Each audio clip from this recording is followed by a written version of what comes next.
The morning Charlotte Kendrick rode toward the Sangre de Cristo Mountains with nothing but a pack mule, a repeating rifle, and the kind of determination that made sensible men step aside. The entire town of Cimarron, New Mexico territory, held its collective breath and waited for someone with enough courage or enough foolishness to stop her. Phineas Doyle had been awake since before the sun crept over the eastern flats, sitting on the low wooden step outside Harlan's general store, turning a cold tin cup between his palms and watching the pale October sky of 1878 slowly catch fire above the mesa. He was not a man given to grand gestures. He was not a man who inserted himself into other people's business without cause. He was, by every observable account, a man who kept his own counsel, paid his debts on time, and rode for the Caldwell Ranch because it put food in his belly and kept him from drifting into the kind of idleness that turned a man hollow.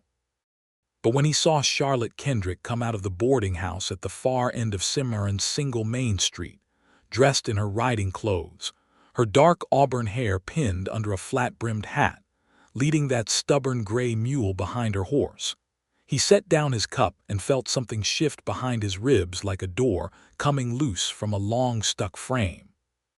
He knew where she was going. The whole town knew where she was going. 3 days prior, word had come down from a trapper named Ortega who worked the high country that Samuel Kendrick, Charlotte's father, had taken a fall from a ledge trail somewhere above the tree line on the north face and was laid up in a shepherd's line cabin near the summit passage called Widow's Gate. The pass was named for good reason. In the last 2 weeks of October, the weather above 8,000 feet in the Sangre de Cristos was not merely difficult. It was the sort of cold and unpredictable fury that had swallowed whole survey parties and left nothing but frozen silence behind. The pass itself was narrow, scoured by wind that came from the north in walls of air so dense and sharp they could knock a horse sideways. In summer it was treacherous. In late October it was somewhere between reckless and suicidal for a single rider to attempt alone. Charlotte did not appear to be in the mood for a conversation about it. She moved through the street with a brisk efficiency that communicated she had already had every argument with herself that needed having, had settled the matter thoroughly in her own favor, and was not interested in reopening the question. Her horse, a tall dark chestnut mare named Agnes, stepped along crisply beside her as Charlotte checked the pack mule's load one last time, tightening a strap with practiced hands. Phineas stood up from the step. He told himself he was only going to wish her well. He told himself that clearly and firmly as he crossed the dusty street.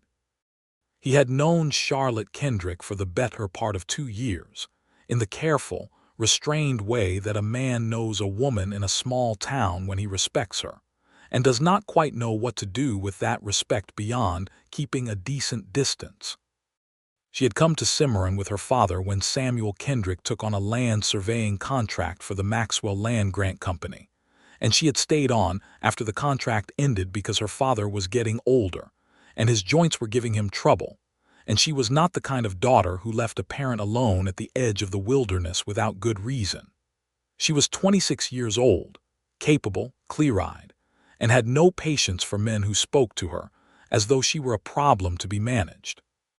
Phineas had learned that last part early and found that it only made him admire her more, which was a complication he had been quietly living with for the better part of those 2 years. He stopped a few feet from her as she straightened from tightening the mule's cinch. She looked at him. There was a composed wariness in her green eyes, the kind that comes from expecting to be argued with. "Charlotte," he said. "Phineas," she said, and the way she said it was polite and final at the same time, the way you close a book before someone can find the page they're looking for. "I heard about your father," he said. "Most people have," she said. "The pass is going to be a bad crossing this time of year." She picked up Agnes's reins. "I have crossed difficult terrain before." "Widow's Gate in late October is not just difficult terrain," he said, and he kept his voice level without lecture in it, because he knew instinctively that lecturing her was the surest way to make her leave faster. She turned to face him fully then, and there was no anger in her expression, only a kind of patient immovability, the same quality a mountain range has when it simply refuses to be anything other than what it is. My father is injured and alone in a cabin above the tree line with the first real snowfall due within the week, she said. He is 61 years old and his hip is broken or badly cracked according to Ortega, and there is no one else who knows the North Face approach well enough to get up there and back without getting lost or worse. I have ridden that approach 4 times with my father over the last 2 years. I know the landmarks. I know the creek crossings. And I am not asking for permission or a debate, Phineas. I am going. The morning light fell across her face in a way that made something in his chest tighten so completely he could not have spoken even if he had found the words. She had crossed worse, she said. He looked at her for a long moment. He looked at the mountains behind her, their upper ridges already carrying the blue-white suggestion of early snowpack, the sky above them a stark, cold, warning kind of blue that experienced riders recognized as the color of incoming weather. He thought about the trail above the tree line, about the loose shale fields between the second creek and the Saddle Ridge, about what happened to a single rider with a loaded mule if the weather came in fast and hard without shelter nearby. I know you have, he said quietly. He said it in a way that meant something more than the words, and something passed between them in that moment, a current of acknowledgement, because he was not arguing anymore. He was not trying to turn her back. He was just saying that he knew who she was. And then he said, I am coming with you. She blinked. Whatever she had prepared herself to argue against, it was not that. You have responsibilities at the Caldwell Ranch, she said. Caldwell can spare me for a week, he said. And I would rather he be angry with me than you be alone on that North Face with weather coming. She studied him the way you study a river you are not sure you trust. Measuring the current, looking for hidden rocks, deciding whether it will carry you or break you. I do not need protecting, she said. No, he agreed simply. You do not. But 2 people are better than one when a mule loses a shoe on loose shale at 9,000 feet, and I know the high country fairly well myself. He paused, and a faint trace of something honest crept into his expression. And I would not sleep well knowing you went alone. The last thing she had expected from him was honesty that direct. She had been braced for argument, for condescension, for the kind of man who says he is helping when what he actually means is controlling. What he gave her instead was something more naked and more real than that, and it moved her in a way she would not have admitted standing in the middle of the street at 7 in the morning with a mule behind her. She looked at him a moment longer, then she said, You have your own horse and your own supplies. I am not delaying my departure for you to pack. I will be ready in 20 minutes, he said, and turned back toward the livery without waiting for her to agree, because he understood that her not saying no was the closest thing to yes he was likely to get, and he would take it. He was back in 17 minutes. His big bay gelding, Cormac, was loaded with a modest but sensible pack, and Phineas himself was dressed for high country, with a heavier coat, his gloves tucked into his belt, and a look of uncomplicated readiness on his face that Charlotte found almost irritatingly calming. They rode out of Cimarron together in the early morning light without ceremony, heading northwest toward the foothills, and the town watched them go with the particular expression that small towns reserve for moments they will be talking about for a long time afterward. The trail into the foothills was gentle at first, threading through juniper and pinyon pine, the air carrying the sweet, dry scent of the high desert in autumn.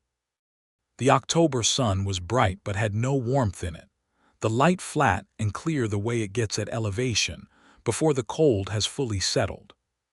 Charlotte set a good pace, and Phineas matched it without trying to get ahead or fall behind, settling into the kind of comfortable riding rhythm that 2 people find when they have both spent enough years in the saddle to stop thinking about it consciously.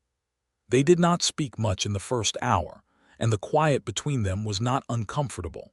It was the working quiet of 2 people with a shared task, and the mutual respect to let each other think. It was Charlotte who broke it, not because she felt obligated to make conversation, but because something in the easy companionship of his riding beside her made her feel, unexpectedly, that it would be all right to say the thing she was actually thinking. He was supposed to be surveying a water source, she said, not climbing above the tree line. His knees are not what they were, and he knows that trail turns ugly past the second bench. Phineas listened without jumping to fill the silence after she finished. He is stubborn, she added, and there was both fondness and exasperation braided together in the word. He is your father, Phineas said. She glanced at him. What does that mean? It means that stubbornness seems to run in the family, he said, and the corner of his mouth moved in something that was not quite a smile but was adjacent to one. She looked at him for a beat, reading his expression, and then something loosened slightly in her own face. That is fair, she said, and that small exchange, so simple and honest and without pretense, did more to close the distance between them than 2 years of careful, neighborly politeness had managed. The trail steepened through the morning, winding up through stands of ponderosa pine, where the ground was carpeted in fallen needles, and the shadows came at sharp angles between the trees. By mid-morning they had gained significant elevation, and the air had taken on a bite that made Charlotte's breath come out in thin white puffs. She pulled her coat tighter across her chest and did not complain about the cold, and Phineas watched her from the corner of his eye and said nothing, because there was nothing useful to say about cold that a person was already managing perfectly well on their own.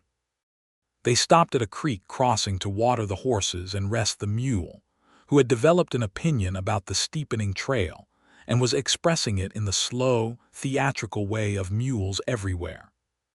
Phineas dismounted and held the mule's lead while Charlotte watered Agnes, and the creek was cold and clear, running fast over smooth rock, the sound of it bright and clean in the still mountain air. "How far to the first bench?" Phineas asked, not because he did not have his own estimate, but because it was her territory and he knew it.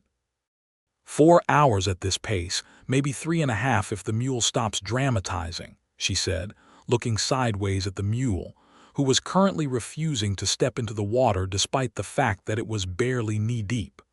"His name is Horace," Charlotte said, as though this explained things. "Does Horace have opinions about water often?" "Horace has opinions about everything," she said. "He has opinions about the direction of the wind and the color of rocks, and which particular branches hang too close to the trail. He is deeply invested in his own discomfort." Phineas looked at the mule, who was now staring at the far bank with an expression of profound philosophical resignation. "He sounds like a man I once worked with in Texas," he said. Charlotte laughed. It was a sudden, unguarded laugh, the kind that escapes before a person can decide whether to allow it, and it rang out in the clear mountain air like something that belonged there. She seemed slightly surprised by it herself, and then she just let it be, smiling down at the creek, and Phineas turned to look at the water so that she would not see how completely that laugh had undone him. They got Horace across the creek through a combination of patience and creative persuasion, involving a handful of dried apple slices from Charlotte's saddlebag, and they pressed on up the trail through the early afternoon. The landscape shifted around them as they climbed, the ponderosa giving way to spruce and fir, the undergrowth thinning, the sky opening up above the canopy in wider and wider patches of that cold, clean blue. The wind was picking up slightly from the north, and Charlotte tracked it without comment, noting the direction, noting the temperature drop, calculating privately. Phineas had noticed the wind too. "If the weather moves faster than Ortega's estimate, we may not make the first bench by dark," he said. "I know," she said. "There is a trapper's lean-to about a mile below the bench. We can shelter there if we need to." She said it with such matter-of-fact competence, the way a person speaks who has been making contingency plans in their head all along, and Phineas felt a warmth settle through him that had nothing to do with temperature and everything to do with the particular pleasure of discovering that someone you already admired is even more capable than you knew. "You have been up here more than 4 times," he said. She was quiet for a moment. "7, she said. My father spent the better part of last summer mapping the high pasture terrain above the line cabins for a ranching consortium. I rode with him 3 extra times when his surveying partner came down with fever. She paused. He needed someone who could read his instruments and copy the figures accurately. I can do that. I know you can, Phineas said. She glanced at him. How would you know that? He thought about how to answer that. He thought about the careful, attentive way he had watched her over 2 years, the way she ran the household accounts for her father with the same systematic precision a good trail boss uses on a cattle drive, the way she had once corrected a measurement dispute between 2 landholders in the street outside Harlan's store with nothing but a piece of paper and a clear head, leaving both men slightly sheepish and considerably better informed. People talk in a town that size, he said. It was not the whole truth, but it was true enough, and something in his voice told her that, and she turned back to the trail without pushing it further, but there was a different quality to her silence after that, something softened and thinking. By mid-afternoon they reached the lean-to, which was a rough but solid structure built against the windward face of a large granite outcropping, with enough interior space for 2 people, and uncomfortably a mule. The wind had been building steadily for the last hour, and the spruce trees around them were beginning to move in a way that Phineas recognized as a warning. The sky to the north, visible in the gap between the ridgelines, had gone from cold blue to a dull, heavy pewter. We should stop here, he said. Charlotte pulled Agnes to a halt and looked at the sky. She studied it for a long time the way she had studied Phineas that morning in the street, with that same careful, measuring quality. Then she looked at the lean-to. We lose time, she said. We do, he agreed. He has been up there for 3 days already. He has been in a cabin with a roof and walls, Phineas said gently. He has water from the snowmelt, and he has enough sense to stay put and wait. If Ortega got him inside before he left, he is stable. If we try to push above the tree line in the dark in an incoming storm, we will not be any good to him or anyone else. She knew he was right. She had known it before he said it. She was just not yet ready to let go of the forward momentum that had been carrying her since she got the news about her father, the anxious, driving urgency of it. He is my father, she said, and her voice had something in it that all its brisk competence could not quite cover. Something raw and frightened underneath, the ordinary human terror of a daughter who does not want to lose her person. Phineas dismounted and came around to her side. He did not touch her, did not crowd her, just stood there in a way that made her feel less alone in what she was feeling. I know, he said quietly, and you are going to reach him.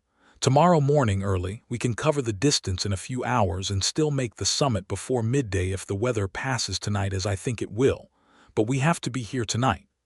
She sat for a moment longer on Agnes, her jaw set, looking north toward where the pass lay hidden above the cloud cover. Then she exhaled, a long, slow breath that carried the last of her resistance with it, and swung down from the saddle. Let us get the horses under cover, she said. They worked efficiently together in the gathering dusk, getting the animals settled in the sheltered side of the lean-to, seeing to Horace's complaints, building a small fire from the dry wood that some previous occupant had left stacked against the back wall of the shelter. The lean-to was primitive, but it was solid, and the fire brought the temperature inside it up to something tolerable fairly quickly. The wind outside had become a genuine howl by the time they were eating, a simple supper of dried meat, hard biscuit, and coffee boiled directly over the fire. The firelight was small and gold, and it played across Charlotte's face as she sat with her knees drawn up and her cup between her palms, staring into the coals. Phineas watched her in the honest, unguarded way that darkness and firelight and the removal of ordinary social context make possible. He watched the way the light moved across the fine line of her jaw, the way her long fingers curved around the tin cup, the way her eyes were deep and thinking, and full of a private landscape all their own. Tell me something about yourself, she said, without looking away from the fire. Something that is not about cattle or weather. He considered this with the seriousness it deserved. Was born in Galway, he said. Ireland. My father brought us over when I was 9. He had an idea about farming land in Missouri, and it was a reasonable idea that met some unreasonable realities, and we ended up moving west by degrees. By the time I was 16, we were in Kansas, and by the time I was 20, I was riding cattle drives north from Texas. And Cimarron, she asked. I came through on a drive in '74, he said. Something about the country here settled into me. The mountains, the way the light falls in the evenings. I came back the following spring and found work at Caldwell's, and I have been here since. She looked at him then. The firelight turned his eyes warm and dark, and there was something honest and unhurried in his face that she found, not for the first time, deeply restful. Phineas Doyle was 30 years old, lean and dark-haired, with the kind of weathered quality that the high country put into men who spent their years outdoors, not hard or careless but solid, like something that had been tested and had held.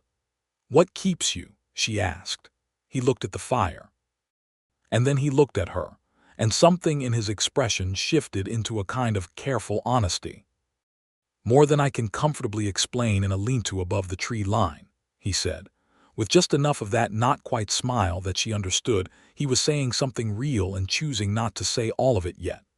Her breath was very quiet in the shelter, and the fire crackled between them, and outside the storm made its ancient, indifferent sound, and Charlotte Kendrick found herself extraordinarily aware of how close Phineas Doyle was sitting, and how entirely she did not want him to be anywhere else. "I have been difficult to know," she said presently to the fire. "You have been clear about who you are," he said. "That is not the same thing as difficult." She was quiet for a moment. "Most men find it the same thing." "Then most men were not paying attention," he said simply. She looked at him for a long count of heartbeats, and whatever wall she had been keeping up between general goodwill toward him and something considerably more specific began to show its first real crack. The storm moved through in the night, a hard, cold, bruising thing that rattled the lean-to walls and drove snow in horizontal sheets past the entrance. But it came and went with the sharp speed of early-season mountain weather, spent and moving on by the early hours of the morning. Phineas woke in the gray pre-dawn to find the sky clearing and stars burning hard and bright in the gaps between retreating clouds. He quietly built the fire back up before Charlotte woke, and had coffee ready and the horses checked by the time she came out of her blankets with the alert, immediate wakefulness of someone who has been sleeping lightly. "The storm passed," she said, reading the sky in the lean-to doorway. "About 2 hours ago," he said. "The trail will be icy in places but passable. If we leave within the hour, we can make good time." She turned to look at him, at the fire he had built and the coffee he had ready, and something moved through her face that was more than gratitude. It was recognition, the particular recognition of realizing that a person has been quietly, consistently caring for you without making any announcement of it or asking anything in return. "Thank you," she said. "Coffee first," he said. "Sentiment later." She smiled at him over the tin cup, a full, warm, unguarded smile that was entirely different from any expression he had seen on her before. And Phineas Doyle thought, not for the first time and with considerably more certainty than any of the previous times, that he was in a great deal of trouble. They broke camp as the first pale light began to grow in the east, and pushed up the trail with the clarity and purpose of two people who have decided on their course and intend to see it through.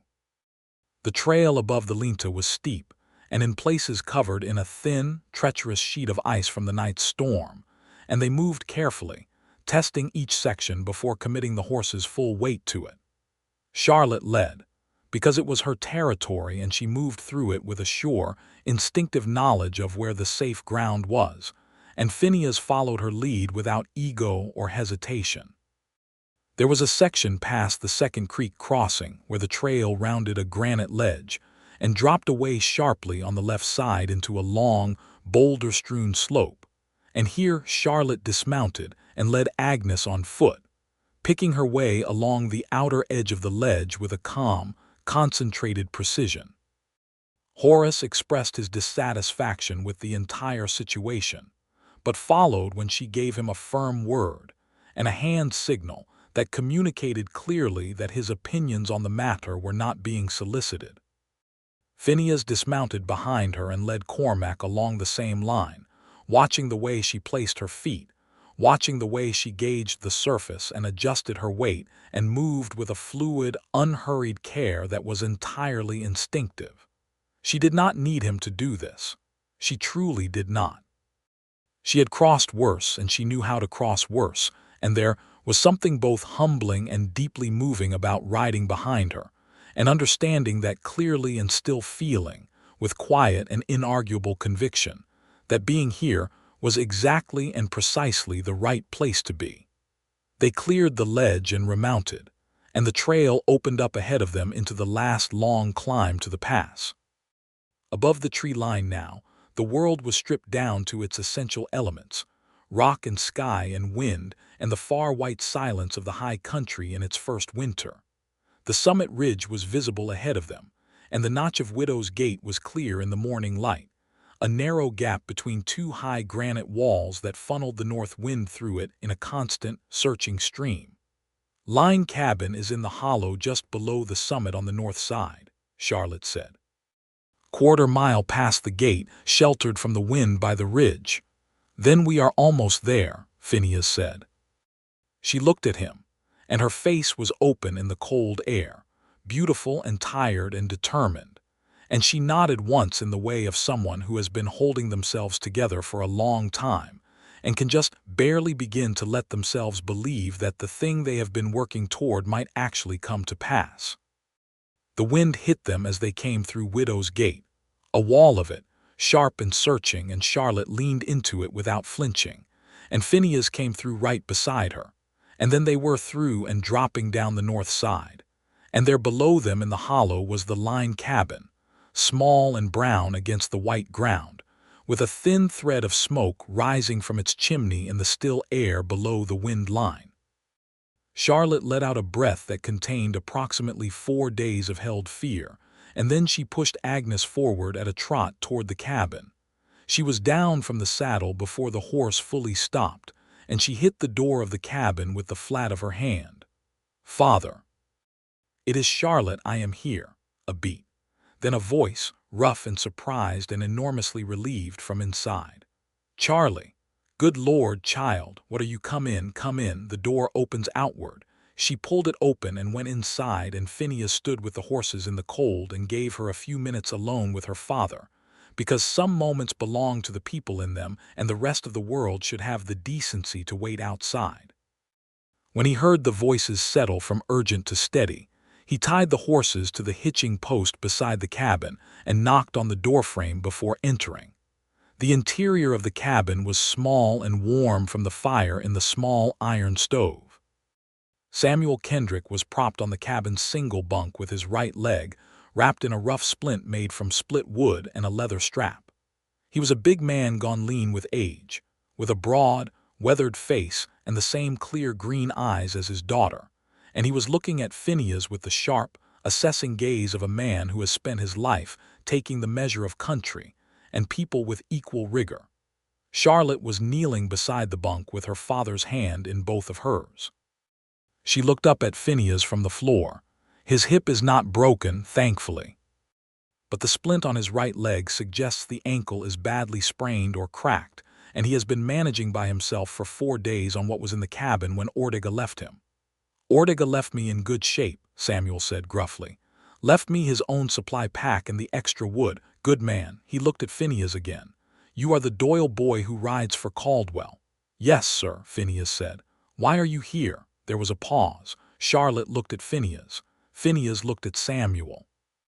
"Because your daughter needed someone to carry the extra rope and argue with her mule," Phineas said. Samuel looked at Charlotte, and Charlotte looked at the floor for a moment, and then Samuel made a sound that was between a cough and a laugh and said, "Sit down, son, and let me have a look at those supplies you brought, because my daughter's biscuits, God love her, are about as edible as chalk." Charlotte looked up outraged. "Your biscuits are no better." "Mine are better than chalk," Samuel said. "They are chalk with ambition," Charlotte said.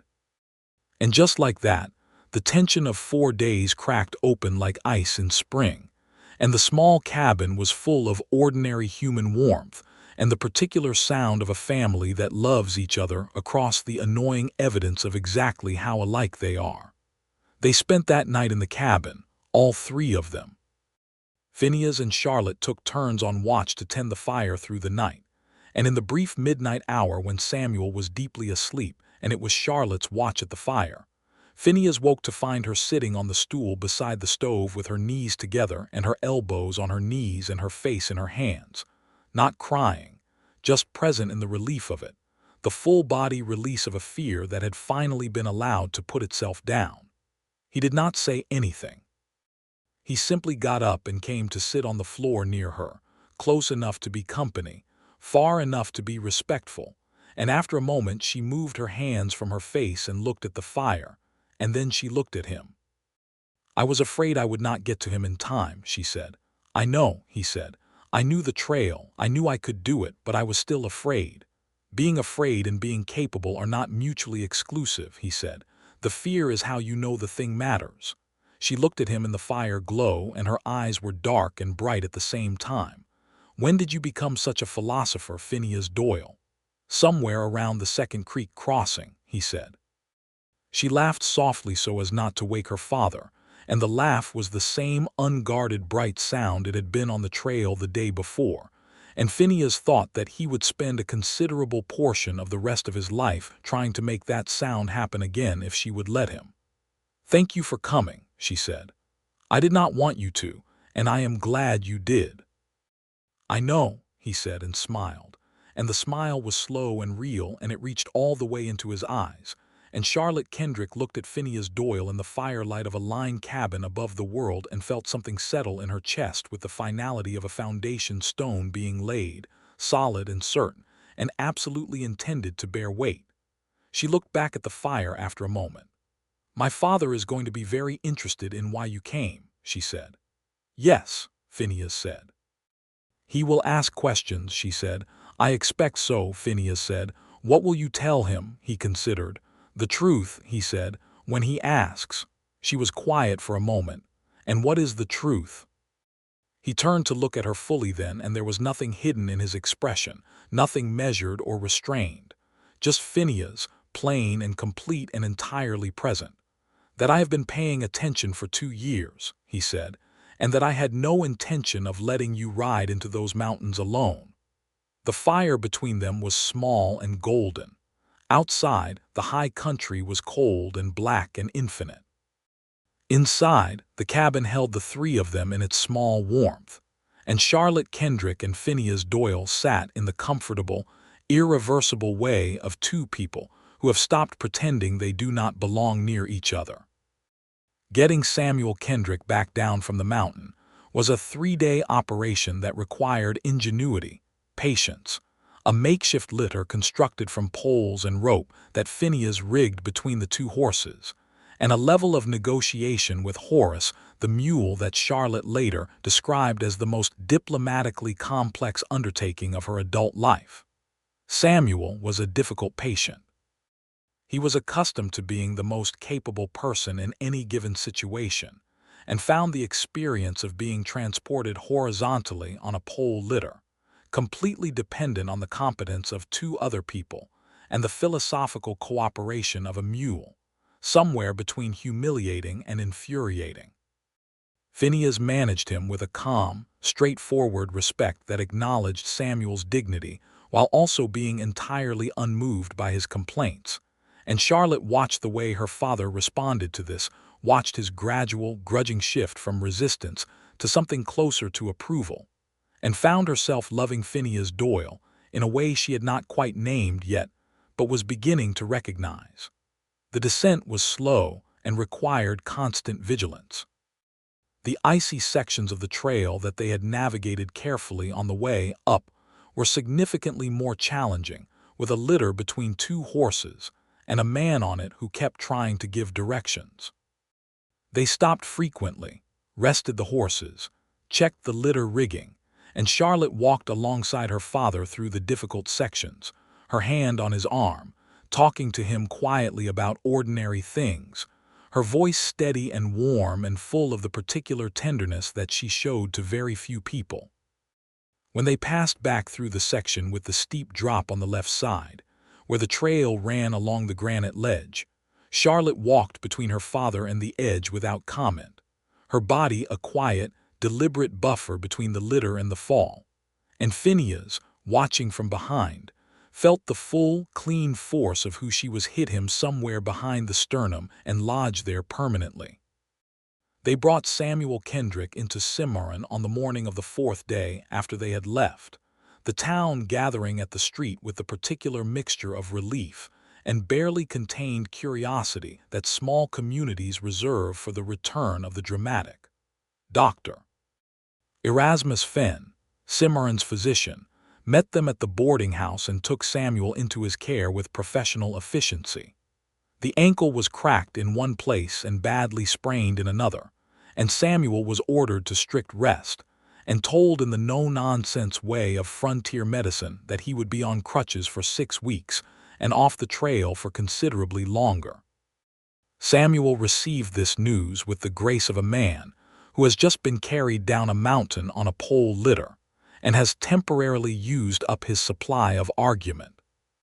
Charlotte stayed at her father's side through the doctor's examination and the settling of him into the boarding house's best room, organizing his care with characteristic precision, and Phineas saw to the horses and the mule before going to report to Harlan Caldwell at the ranch, where he received a lecture of approximately 20 minutes that was more relief than genuine anger, and a week's docking of wages that was entirely fair. He thought about Charlotte all the way back to the ranch bunkhouse. He thought about her on the trail and by the fire, and in the doorway of the line cabin with the relief written so plainly on her face. He thought about the way she had looked at him across the fire in the small hours of the night, and what she had said and what he had said, and the way the mountain above the tree line had stripped away all the polite distance of 2 years in Cimarron and left just the two of them, plain and real and exactly themselves. He went to see her the following Sunday, because a week seemed like the minimum decent interval after returning from a mountain, and also because any longer would require a level of self-discipline he was not entirely confident he possessed. She was on the front step of the boarding house when he rode up, reading, her feet tucked up beneath her and a book open on her knee, and she looked up at him with the calm, undefended look of someone who had expected him and was not pretending otherwise. "How is Samuel?" he asked, tying Cormac to the post. "Terrible company," she said. "He is bored and it is making him argumentative. Dr. Fenn has threatened to prescribe him whiskey just to make him sleep through more of the day." Phineas sat down on the step beside her, leaving appropriate distance, because they were back in the ordinary world now and its conventions applied, but the distance was less than it would have been 2 weeks ago and both of them knew it. "I wanted to ask you something," he said. She set the book down in her lap and looked at him with that clear, patient attention. "I realize this is perhaps overdue," he said, "given that we spent 4 days in a mountain cabin together, but the ordinary sequence of things suggests that I should ask whether you would be willing to have supper with me at the hotel dining room this Friday." She considered him. "You are asking to court me formally," she said. "Yes," he said, "I am." Something lit in her eyes. It was the same fire that had been in them beside the stove in the line cabin, warm and contained and absolutely certain. "I would," she said, "on one condition." "Name it," he said. "That you stop calling it overdue and simply call it the right time," she said. "Because it is." He looked at her for a moment, and his face was so open and honest and entirely happy that Charlotte felt the warmth of it like sun through a window in winter. "The right time," he agreed. The supper at the hotel dining room was the first of many, and the courtship that followed it was the most pleasurable sustained experience of Phineas Doyle's adult life, and though she would have been initially reluctant to say so in as many words, of Charlotte Kendrick's as well. They were not giddy about it, not in the way of young people who have not yet been tested by anything. They were something better and more durable, 2 people who had already seen each other clearly, who had already discovered they could function together under the worst conditions the high country could produce, who had already had the important conversations about who they were and what they valued, and who were now simply allowing the warmth that had been carefully present between them to become what it had always been pointing toward. Samuel Kendrick, confined to his room and his crutches, but under no such limitation with respect to his opinions, was vocally and immediately enthusiastic. He liked Phineas with the direct, unsentimentalized approval of a man who judges other men by how they behave when circumstances are difficult, and the mountain had provided him all the evidence he required. "I have been waiting 2 years for that young man to say something to you," he told Charlotte, when she came to bring his supper one evening in November. "You have only been aware of it for a week," Charlotte said. "I have been aware of it since last spring when I watched him pretend to be very interested in a fence post during 20 minutes of Millicent Harlan trying to convince him to come to the harvest social while you walked by on the other side of the street," Samuel said, with the particular satisfaction of a man who has had private knowledge he has been waiting to deploy. Charlotte set the supper tray down and looked at her father. "Millicent Harlan is very pretty," she said. "You are more interesting," Samuel said, "and so, apparently, does he think." She looked out the window at the street for a moment, and the smile she was holding back finally won. November moved through Cimarron with long, cold days and nights that crackled with stars, and Charlotte and Phineas moved through November with the quiet, contented purposefulness of people who have found where they are going, and are in no hurry to rush past the pleasure of getting there. They took long rides on the weekends when the weather allowed, along the lower trails that wound through the foothills south of town, where the cottonwoods had gone to gold, and the cold creek ran through the canyon like a bright thread. They sat by the fire in the boarding house's public room on the evenings when it was too cold for riding, and Samuel held court from his chair with his leg elevated, dominating the conversation with his views on the Maxwell land grant controversy and the territorial question, and the general inadequacy of the federal government's land management policies. And Phineas engaged with him seriously and at length, and Charlotte sat between them and was happier than she had been in years, though she would have said it more quietly than that. One evening in late November, when the first real snowfall of the season had come down out of the Sangre de Cristos and settled over the town in a soft, muffling white, Phineas walked Charlotte back from supper through the snow, and the street was quiet and white, and the evening air was cold and clear as glass. They walked slowly despite the cold, because neither of them was in any rush, and when they reached the boarding house step, Charlotte turned to face him, and the snow was catching in her hair and on the dark fabric of her coat, and she was looking at him in the way that she looked at things she had decided about. He kissed her for the first time there in the snow, gently and without haste, and she kissed him back with a warmth and directness that answered every question he had been too careful to ask. And when they stepped back from each other, they were both smiling in the involuntary, helpless way of people who have just done the thing they have been wanting to do for a considerable length of time, and found it to be exactly as good as they had suspected. "It has been 2 years coming," she said. "Worth every one of them," he said. She reached up and touched the side of his face, briefly, with her gloved hand, and then she said good night and went inside, and Phineas stood in the snow in front of the boarding house for a moment in the cold and the quiet, alone with the particular, enormous happiness of a man who has finally found the thing he did not know how to name until he was standing in it. December brought the matter of the Maxwell land grant trouble closer to home, in the way that abstract political injustices have of becoming suddenly very concrete when they knock on the door of someone you know. The land that Charlotte's father had spent the better part of 2 years surveying was at the center of a dispute that had been simmering in Colfax County for most of the decade, with the Maxwell Land Grant Company asserting ownership over millions of acres that smaller settlers and ranchers had been farming, homesteading, and living on for years. The Cimarron area had seen its share of the violence that erupted from the dispute, And while things had quieted some after the events of the earlier part of the decade, the underlying tensions remained, and the question of who held title to land and who had simply been allowed to believe they did was one that generated real fear and real loss for the people caught in it. The Kendricks were not personally at risk, as Samuel had been an employee of the survey company rather than a landowner, but several families that Charlotte knew well were facing eviction notices that winter, and she threw herself into the effort to document the settlers' land claims with the same systematic, rigorous energy she brought to everything. She organized the collection of original deeds and purchase records, worked with a lawyer in Taos who was mounting a challenge on behalf of the settler families, and drafted letters to the territorial representatives with a precision and force that several men who had seen them said was the equal of anything produced by the lawyers themselves. Phineas helped her where he could, and what he could do mostly was provide steady presence, practical support, and the kind of quiet acknowledgement that the injustice was real and mattered, that the families losing their land were not abstractions, but people with names and histories and children who had been born on that ground.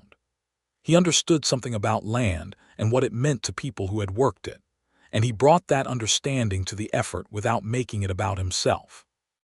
Harlan Caldwell, whose ranch sat entirely on ground that was not in dispute, was initially uneasy about his hired man's involvement with the settler cause, but Phineas was clear and direct with him about it in a private conversation that produced, if not enthusiasm, at least an agreement that what a man did on his own time was his own business, and the matter was not raised again.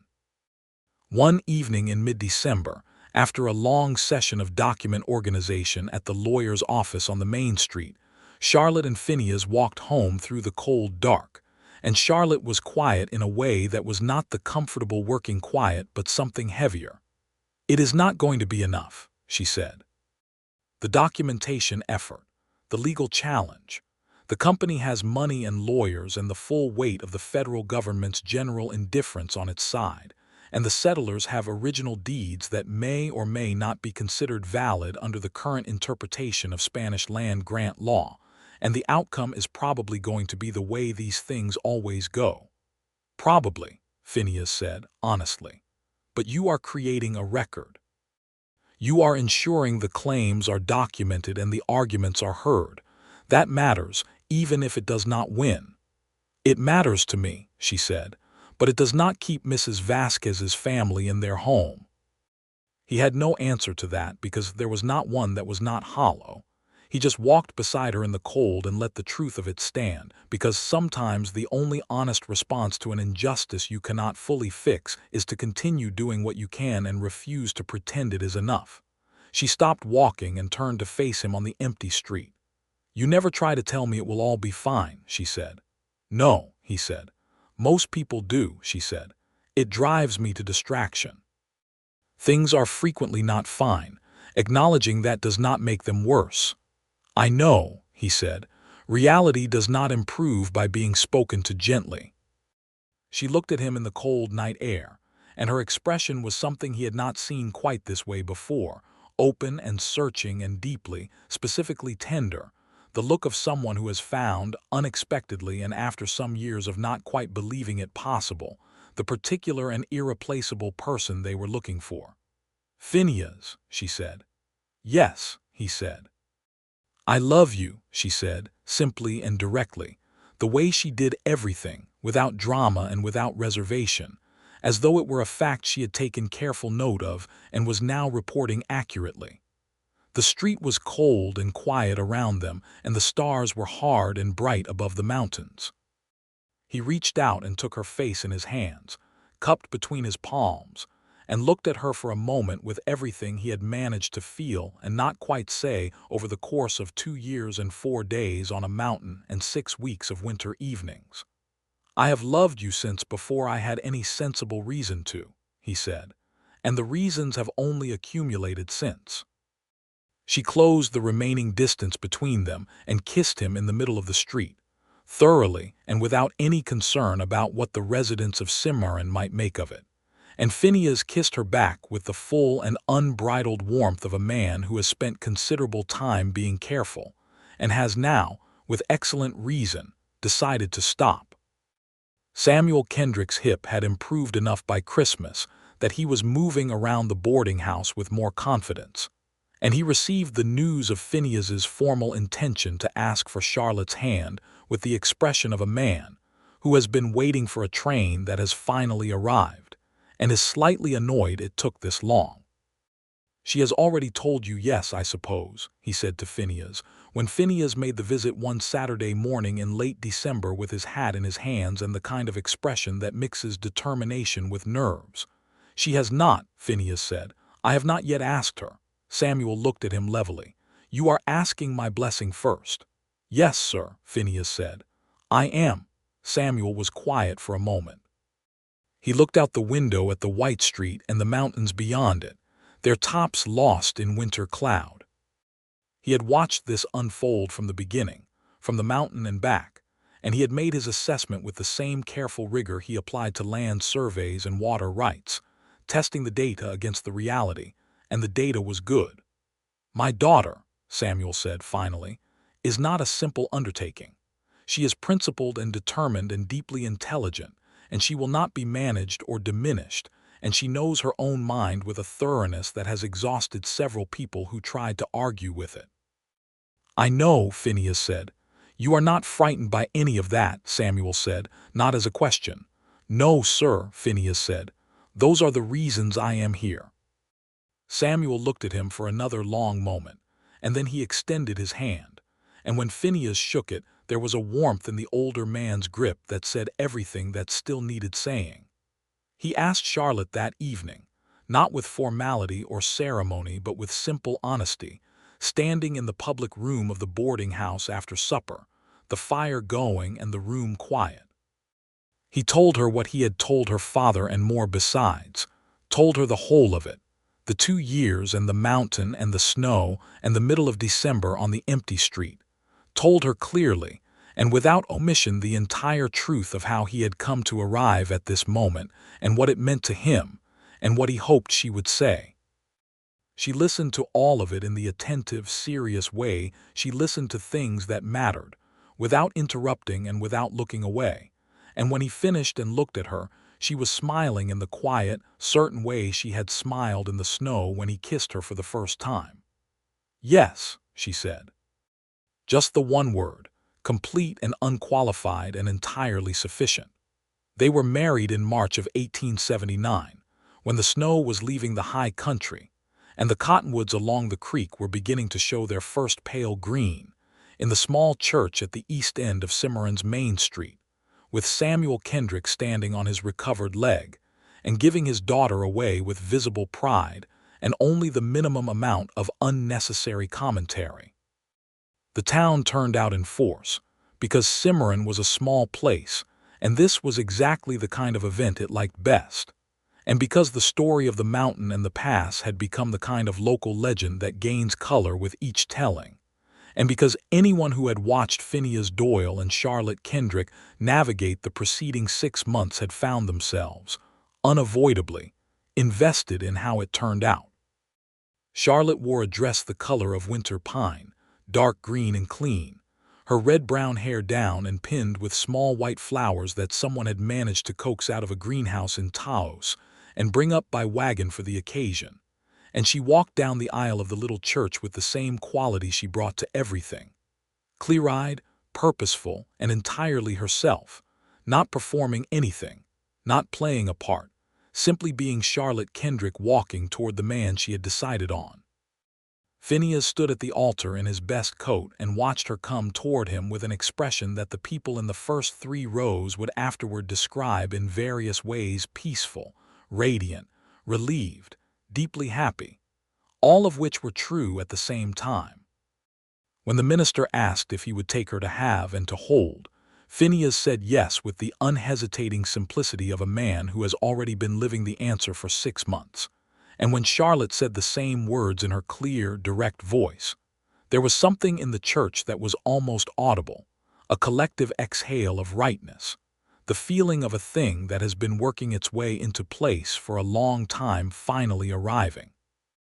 They set up together in a small house on the western edge of town, a solid adobe structure with a fireplace in the main room and enough space in the back for a proper garden, which Charlotte attacked with the same systematic energy she brought to everything, and a good-sized barn for the horses, which Phineas attended to with the same quiet, consistent care he brought to everything. And the result was a household that functioned with a kind of warm, efficient happiness that neighbors tended to notice and remark upon. Samuel Kendrick, whose recovery had been thorough and whose ankle had healed better than expected under Dr. Fenn's care, took a room in a boarding house 2 streets over, close enough to remain part of their daily life and far enough to constitute his own establishment, which he maintained was essential to his dignity and theirs. He came to supper 3 times a week, and managed to have an opinion about nearly everything that occurred in all 3 households, including Horace the mule's new stable arrangement, which he described as architecturally unsound, and Charlotte's garden layout, which he said was geographically backwards relative to the sun, and both of which were, it had to be admitted, assessments that were entirely correct. Spring in Cimarron was the kind of spring that makes the high desert worth every hard winter. The light came back into the mornings with a sweetness that the cold had been keeping in reserve. The creek ran high and clear from the snowmelt, and the lower slopes of the Sangre de Cristos went green, with the particular deep mountain green that Charlotte had been staring at out the window of the boarding house for 2 years, and now looked at from the window of her own home, with a satisfaction that was entirely different in quality. She rode Agnes out into the foothills on Saturday mornings, while Phineas managed the weekly ride up to the ranch for his continued work with Caldwell, and she took her sketchbook with her, and drew the landscape with the same careful eye for measurement and proportion that she had developed helping her father with survey work. And the drawings she brought back had a precision and beauty that Phineas found extraordinarily moving, and that he said so. And Charlotte received his appreciation with the direct pleasure of someone who has been told an honest thing about something she cares about. They were happy. It was not a small or simple happiness. It was the large, sturdy, daily-lived kind, built from the specific and irreplaceable texture of who they each were, and how they moved through the world together, from the rhythm of their mornings and the good-natured disputes over the supper menu, and the evenings by the fire when they read or talked or simply occupied the same warm space in a companionable quiet that required nothing of either of them except to be present. There were difficulties. The territory was not without them. The Maxwell land grant matter continued to produce injustice and heartache for the settler families, and Charlotte continued to work on their behalf, and some of those families lost their land anyway, and the grief of that was real, and the anger of it was justified, and neither of them pretended otherwise. Caldwell's ranch had a rough summer with a dry spell that hit the water sources hard and required a constant, grinding effort to manage the herd through the worst of it. Samuel Kendrick had a bad spell in July when his hip swelled and pained him for 3 weeks and could not be ridden out except with rest and time, and those 3 weeks were anxious ones for Charlotte in a way that only Phineas fully understood. But they moved through all of it together, practically and honestly, and without the kind of accumulated resentment that comes from 2 people who have never actually told each other the truth. When Charlotte was frightened, she said so, which was not her natural instinct but which Phineas had gently made safe for her by being consistently, reliably present every time she did. When Phineas had a black week in August that had nothing to do with any external circumstance, but was simply the internal weather that visits most people sometimes, turning everything gray and effortful and difficult to value, Charlotte sat beside him at the kitchen table on the worst evening of it, and did not try to fix it or talk him out of it or reduce it to something she could solve, just sat there, his hand between her 2, and let him know that she was there and that it would pass and that she was not going anywhere. In the late autumn of 1879, Charlotte told Phineas, sitting at the same kitchen table on a Thursday morning in October, that they were going to have a child. She told him in the same plain, direct way she told him everything, but her hands around her coffee cup were not quite still, and her eyes when they met his were full of a hope so enormous and so carefully contained that his chest ached with the size of it. He got up from his chair and came around the table and put his arms around her from behind, his face against her hair, and she put her hands over his forearms, and they stayed like that for a long moment in the October kitchen, the fire going in the stove and the mountains visible through the window in the clear, cold morning, and neither of them said anything for a long time, because neither of them had words sufficient for it. "A boy," Phineas said eventually, "or a girl. Either way I will not be able to manage my expression adequately." She laughed, the unguarded bright sound that still, after all this time, moved through him like a clean wind. "I expect that is true," she said.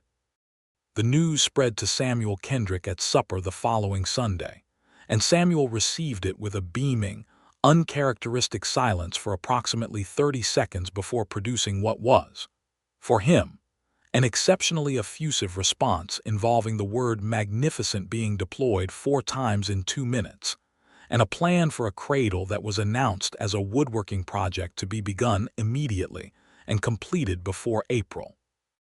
The cradle was finished in February and was, by any standard, magnificent.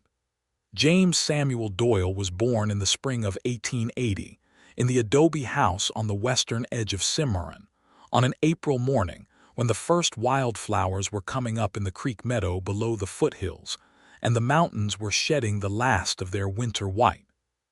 He was born with the good fortune of parents who were both entirely competent under pressure and entirely in love with each other, which created for him from the very beginning a household of warm, reliable steadiness. Samuel Kendrick, who stood in the main room of the house throughout the labor and delivery, with an expression of concentrated anxiety that his daughter found both touching and mildly ridiculous, came into the bedroom when it was over and looked at his grandson for a very long time without speaking. Then he looked at Charlotte, who was tired and bright-eyed and holding the baby with the careful wonder of someone encountering something magnificent for the first time. Then he looked at Phineas, who was sitting on the edge of the bed with his hand on his wife's back, and his face in a state of such transparent, total happiness that it was almost embarrassing to look at directly. "James," Samuel said, "that is a good name." "We thought so," Charlotte said. "It is my father's name also," Samuel said, in a slightly gruff voice that had nothing to do with displeasure. "I know," Charlotte said softly. Samuel cleared his throat in a determined way and patted her hand and called the baby a fine specimen in a voice that was not entirely steady, and then withdrew to the main room to, as he put it, see to the coffee, and the small sounds from the main room for the next few minutes suggested that seeing to the coffee was not the primary activity taking place there. Phineas looked at Charlotte, and Charlotte looked at Phineas, and little James made a small, dignified sound between them, and the Doyle household, this house on the edge of the wild territory with the mountains at its back and 2 years of careful watching, and 4 days on a mountain, and all the evenings and seasons and mornings since, was complete in a way that left nothing out and nothing wanting. Cimarron grew around them through the early years of the decade, the territory changing and pressing toward statehood, the old ways of the wide-open frontier giving way by degrees to the more ordered, complicated thing that was coming. Phineas bought out his contract with Caldwell in 1881 and set up a modest horse operation of his own, breeding and training working horses for the ranches in the area, which made better use of his particular skills and let him be home in the evenings instead of at the bunkhouse. Charlotte, whose work with the settler land claims had earned her a genuine reputation as someone who could navigate legal documents with extraordinary competence, was approached by the new law office in town in 1882 about working as a document clerk and researcher. a role that was offered to her by a young lawyer from Santa Fe named Aurelio Reyes, who was sensible enough to understand that the title did not cover the actual scope of what she did or was worth, and who paid her accordingly. She took the work with Phineas's complete and uncomplicated support, which she appreciated not because she required his permission, but because his support was the kind that cleared space for her rather than simply standing aside to let her pass. And the difference between those two things was not subtle. James grew from infancy into a small, determined person with his mother's green eyes and his father's coloring, and a personality that combined both their stubbornnesses in a configuration that was, as Samuel Kendrick observed with great satisfaction, going to be absolutely formidable when he grew up and absolutely exhausting in the meantime. He was walking by the time he was 1, talking in complete sentences by the time he was 2, and asking pointed questions about the mountains by the time he was 3, which Phineas answered with complete seriousness, because the mountains deserved to be taken seriously, and so did the questions. The summer of James's 3rd year brought a second pregnancy, and in the spring of 1884 a daughter joined the Doyle household, born on a clear morning in May when the creek below the hills was running full from the snowmelt, and the sound of it came through the open window like a welcome. They named her Ruth, after a greytan of Charlotte's who had been described as a woman of exceptional fortitude and complete intolerance for nonsense, which Charlotte said was aspirational, and Phineas said was accurate within 24 hours of her birth, which made Charlotte laugh so hard the baby startled. Ruth Doyle was, from the beginning, her own particular category of person. She had her father's dark coloring and her mother's direct, measuring gaze, and she developed very early a relationship with horses that bypassed apprehension entirely and went straight to confident partnership, which Phineas found both professionally useful and personally moving. Samuel Kendrick's health declined in the winter of 1884. It was gradual and not entirely unexpected. The fall from the mountain ledge had taken something from him structurally that the years afterward had slowly but honestly collected, and he met it with the same plain-spoken, practical manner he had always brought to difficult realities. He moved into the Doyle house that winter at Charlotte's quiet, definitive insistence, occupying the room at the back that had been kept ready for him, and he spent the cold months in his chair, by the fire reading and arguing and holding Ruth on his knee and teaching James an alarming number of surveying terms for a 4-year-old. He died on a February morning in 1885, quietly and without great struggle, with Charlotte sitting beside him and Phineas standing in the doorway. He had told them the week before what he wanted said, and what he wanted done, and what he was leaving behind, which was modest in material terms and vast in the other kinds. And he had told Charlotte, in the private hour they spent together on the last clear day when he could still talk easily, that the truest thing he had done in the last years of his life was break his ankle on that ridge and give Phineas Doyle a reason to ride into the Sangre de Cristos. Charlotte had laughed at that, and he had laughed too, and they had sat together in the late winter light and been as thoroughly each other's as it was possible to be. She grieved him honestly, fully, and without apology in the way she did everything, and Phineas was there for all of it in the way he had always been there, steadily and without reservation, never trying to hurry it or reduce it or manage it into something more comfortable, just present in it with her, because loss is not a condition to be solved but a space to be inhabited honestly, and he understood that. Spring came back to the mountains, as it always did. The snow left the lower passes first and then retreated up the slopes, and the creek ran high and cold and bright, and the cottonwoods came out along the water, and the air lost its edge by degrees and became something warm and carrying again.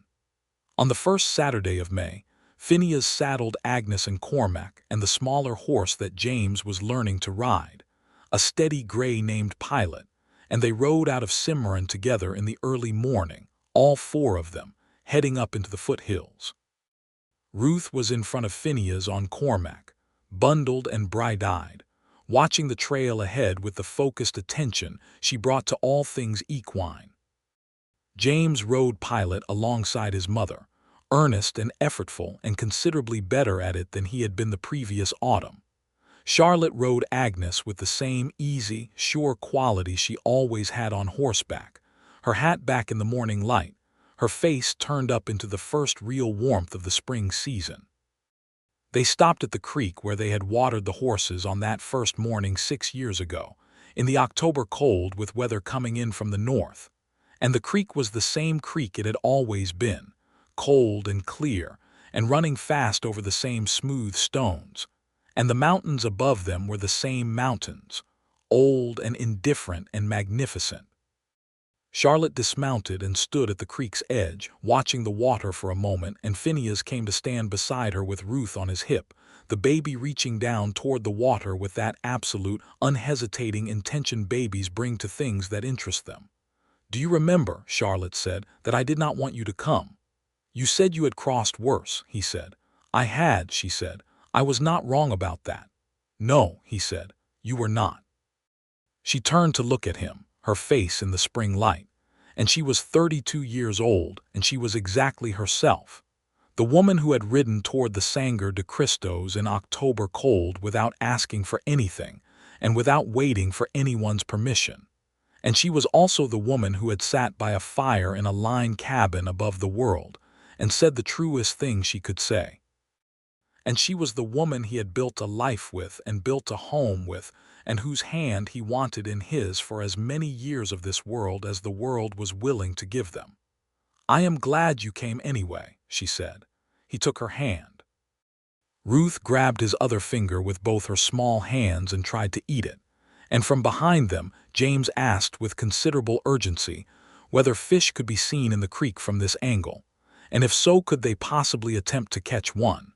And the morning was bright and the water was running, and the mountains stood as they had always stood, large and old and patient, keeping watch over the small particular lives gathered at their feet. Phineas looked at Charlotte and Charlotte looked at Phineas, and everything that needed to be between them was there, plainly and completely and without anything missing. "I knew," he said simply. She knew what he meant. He had known who she was and what she could do and where she was going, and he had come alongside her anyway, not to protect her from the mountain but to be there on it with her, not to carry her over the hard country but to walk it beside her, which was entirely different and which was, it turned out, exactly the right thing, the only thing and precisely everything. The creek ran on. The mountains held their ground. The spring morning opened around them with the unhurried generosity of a season that has learned to trust itself, and the Doyle family stood at the water's edge in the early New Mexico light, whole and real and entirely theirs, all the way to the bottom of everything. James, after considerable deliberation and the gathering of 2 good-sized stones, announced that he could not see any fish from this angle, but that he was prepared to try from the other side of the creek, if someone would please help him across. Charlotte released Phineas's hand to help her son, and Phineas stood at the creek's edge with his daughter, who had given up on his finger and was now entirely absorbed by a leaf floating past on the current, and he watched his wife and his son pick their careful way across the stones with the same focus and the same sure-footed grace, and the years stretched ahead of them long and open, and full of all the things that had not yet happened. All the mornings and the crossings and the difficult terrain, and the ordinary grace of coming home to the same fire, and he stood in all of it with the full weight of a man who knows exactly where he is and knows exactly how he got there and would not change a single mile of the road. The pass above them, invisible now in the blue distance of the spring mountains, held its place as it always had, patient and unchanged, neither threatening nor welcoming, simply present in the way that the real and important things always are, waiting to be crossed by whoever had the will and the wisdom and the right companion alongside them. Charlotte looked back at him from the far side of the creek, her boots wet and her eyes bright, and she held out her hand to help James up the bank, and she was laughing, and the sound of it carried clear and clean across the cold water and up into the morning air. And Phineas Doyle thought, as he had thought on 100 mornings before this one, and would think on 100 more, that there was no sound in the world more like the beginning of everything worth having.